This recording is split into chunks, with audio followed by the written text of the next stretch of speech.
Up next, we have Wroblewski, right? Wroblewski. Ron is the president of the Vietnam Veterans of America, Tri-State Chapter 949, and United States Marine veteran. Ron's presentation today is What Was It Like in Vietnam?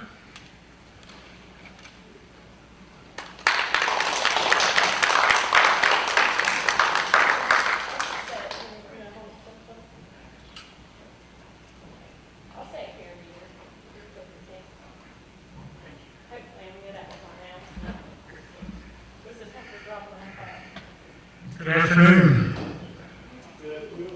First of all, I'd like to thank the folks that organized this today. I think they did a great job. Thank you very much.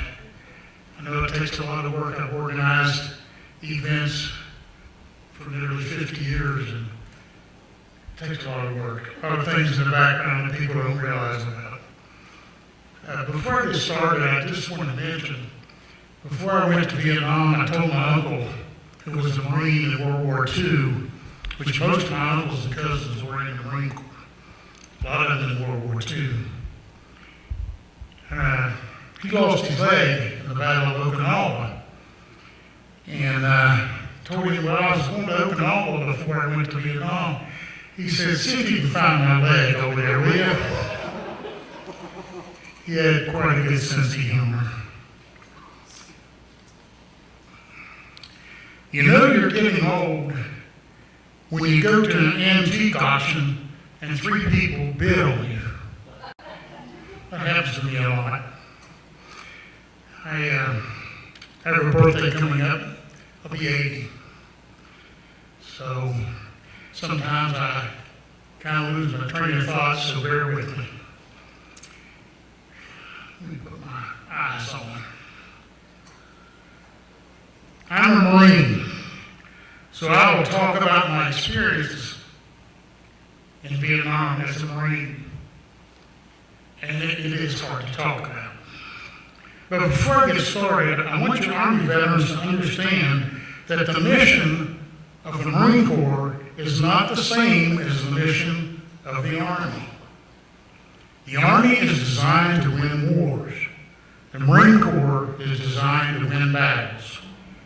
You see, you must win battles before you can win wars. I once had an Army veteran say to me, you Marines are all brainwashed. Do you know that? I actually heard the term brainwashed many times over the years. I said to this illiterate veteran, your ignorance is showing, my friend, and the truth is his ignorance was showing. You see, many Army veterans really do believe the mission of the Marine Corps and the mission of the Army is the same. And many believe that our training is the same. What is the mission of the Marine Corps? The Marine Corps is a relatively small, self-contained military organization of less than 200,000 men and women that, with the support and assistance of the Navy, is designed to operate any place in the world where there is likely to be a conflict. The normal mission of the Corps is to operate on the offensive for a relatively short period of time. The missions can range from rescue operations for Americans or embassy staff trapped in conflict zones to a full-scale invasion of the country. The Corps carries its own armor, munitions, and stores for the operation, and has its own Air Force and transport capabilities to support the mission. The Marines are essentially a light infantry organization with artillery support, some armor, and highly developed air support. Marine aviators operate from land bases and from carrier decks, and include fighter and ground attack jet aircraft, transport aircraft, and helicopters. In addition, the Navy can and does provide air support and logistics services. The Marines and Navy maintain these capabilities through specially designed ships that are loaded for combat with men and equipment floating near likely areas of conflict, and conflict-ready forces that can be deployed anywhere in the world in a very short time. The Marines and Navy are the two prongs of America's naval force, and train and work together 7 days a week, 365 days a year. There are some who suggest that we could do without the Marine Corps and the Army Rangers could do the job without the added experience of the Corps. The Rangers are a well-trained, highly effective light infantry, but lack the integrated air, armor, artillery, and transport capabilities of the Marines. In order to duplicate the capabilities of the Corps, the Rangers would have to depend upon the Army, Navy, and Air Force to provide such services and suffer the practical and bureaucratic problems that would engender. Or we would have to provide them with the equipment and aircraft the Marines already possess. Additionally, Rangers have little or no experience in carrying out operations from ship, while the Marines and Navy have been doing it for nearly 2.5 centuries. The Marines are a unique military organization that has traditionally provided a highly effective way to protect American power and influence very quickly. And the Army needs congressional permission to be deployed to combat. The Marine Corps only needs presidential permission, making the Marine Corps the 911 emergency force. Hence the same said in the Marines. This is an important point. Most times we cannot wait for congressional support. We have to act quickly before we lose the initiative. Marines are constantly forward deployed, 7 days a week, 365 days a year.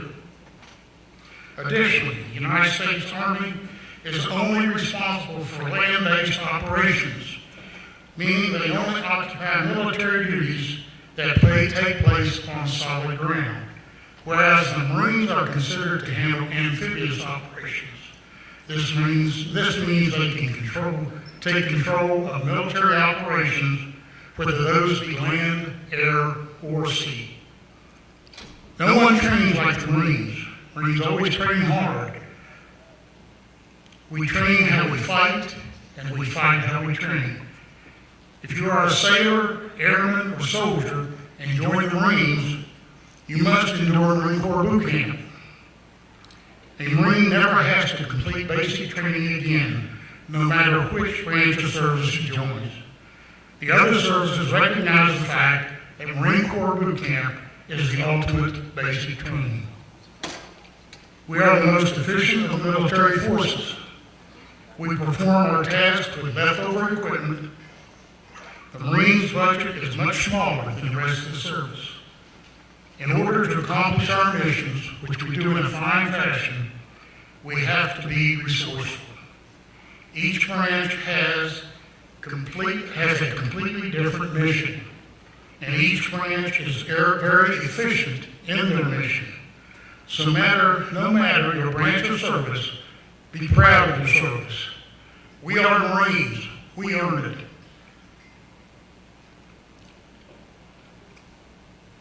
Now I'd like to talk about Vietnam. Many times, and this is hard, many times over the years, I've been asked, what was it like in Vietnam?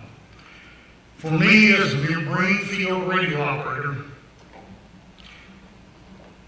in 1965 to 66, I can tell you that I will never forget the sound of an AK-47 rifle. As a young Marine in Vietnam, the first time I heard that sound, the young hero died, and soon another cried. Boys became men or died. Fear turned to courage. And you were there to fight for your country, but you would die fighting for your brother Marine. That was your new world. For Marines, 13 months was your tour. Some headed home after 1 day in country in body bags.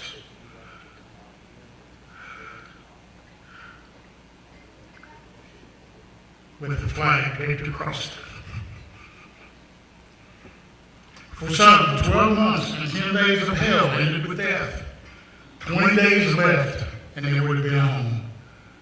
The heat, 110 degrees in the high, humid land, with booby traps on jungle trails, and snipers hidden in spider holes, ready to pop up and fire, and snakes and wild tigers, and fearless VC that roamed the land,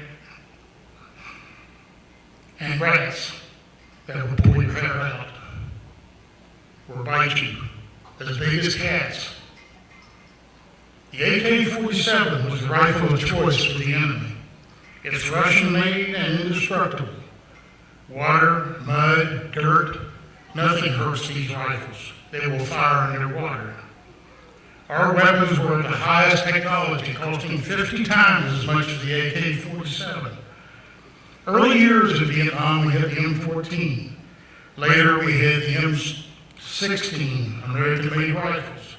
The M16 was very high-quality plastic and steel that, if wet or dirty, would jam, usually when your life depended on it. Thank God they fixed that.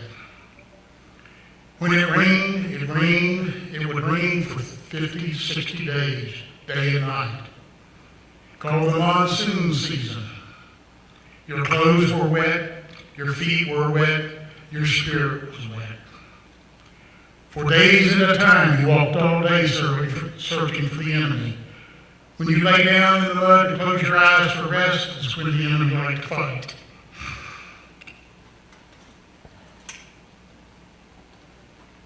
They even beat odds in the dark. We had the helicopters and planes in the daytime. They had the dark of night and stealth, waiting for tired Marines. I've seen drug bags attached to enemy soldiers with IVs who never felt a bullet tear through their body and kept coming at you until you blew their head off. I've carried heads with no bodies, torsos, arms, and other body parts.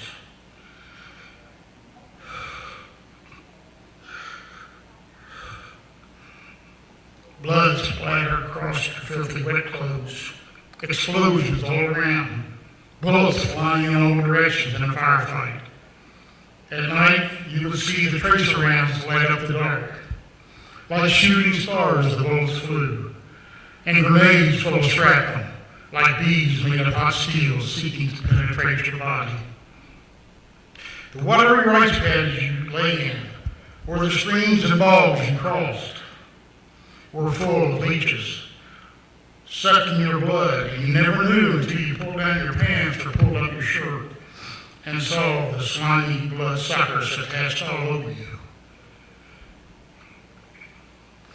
Mosquitoes beat you day and night full of malaria. I had it, spent 25 days in the Navy hospital, feeling like death warmed over, but safe and dry for a while.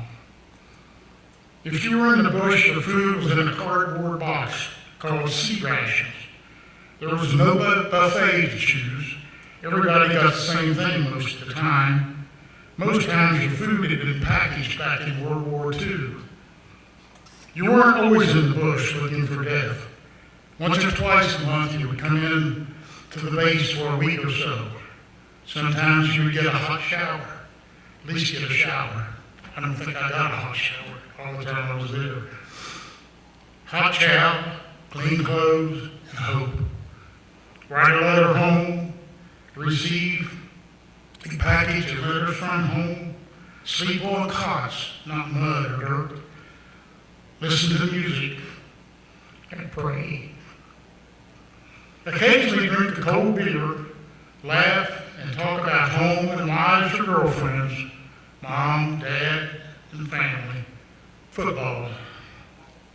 The next week, that old buddy, your brothers in arms, his lifeless body, would be draped across your shoulders as you loaded him aboard the medevac helicopter. Your job had a lot to do with your life what your life expectancy was. If you carried an M60 machine gun in the bush, life expectancy was 5 minutes. Radio man, that's what I was. Maybe 1 minute. By the way, radio man also had a $300 bounty on our head. Point man, 100 yards. Door gunner on a Huey helicopter, 5 minutes. Officer, second lieutenant, 7 seconds in a firefight. Ground pound and grunt, rifleman, 30 minutes tops. Not much hope of ever seeing home again. Now you see why these kids who played high school football last year, had their first real girlfriend last year, still live with mom and dad. Some never had an intimate relationship with a female. Some still had pimples on their baby faces, came home and brought Vietnam with them. The boy, if he made it home, was never ever the same. Many fought the war at night in dreams. PTSD was not known or recognized for 25 to 30 years after the war in Vietnam was over. They said, it's all in your head, boys, until they recognized the suicide rate was 10 times the veteran average. Did the VA decide, hey, something's wrong? Not everyone that went to Vietnam was a rifleman or a grunt. Only 15 to 20% of all Army soldiers and 70% of Marines actually saw combat. Some drove trucks, cooked, did construction, mechanic, everyday jobs on the bases. The only action they saw was an occasional mortar attack or guard duty and shot by a sniper. Do I fault them? Heck no. They served their country in war. Did I feel like a hero when I returned? Hell no, I felt like I never left for nearly 6 years. PTSD. You can't look at a person and tell what hell was in his head. How and why did I make it home, and why me and not so many of my brothers? God had a plan. I was no faster, no smarter, no better, no luckier. Nope. God had a plan, and that is my witness, friends. I've said before, the heroes of the war are the dead left behind. Very few make it home, and many of the Vietnam vets that survived brought back that Agent Orange death with them, only to die later. A slow, painful death from Agent Orange. That orange strike killer in 55-gallon drums sprayed all over us in the jungle. And then be treated like street scum by our own people when we came home. And even worse, our own government's healthcare system called the VA hospital. The VA system has improved so much since then.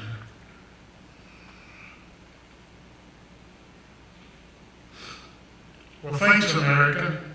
I'm glad those kids that sacrificed their lives didn't have to experience our reception back into the world. We Vietnam veterans have a greeting when we see each other. Welcome home.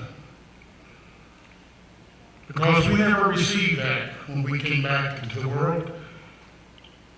It's just our way to welcome each other back, because too many of our brothers didn't make it back.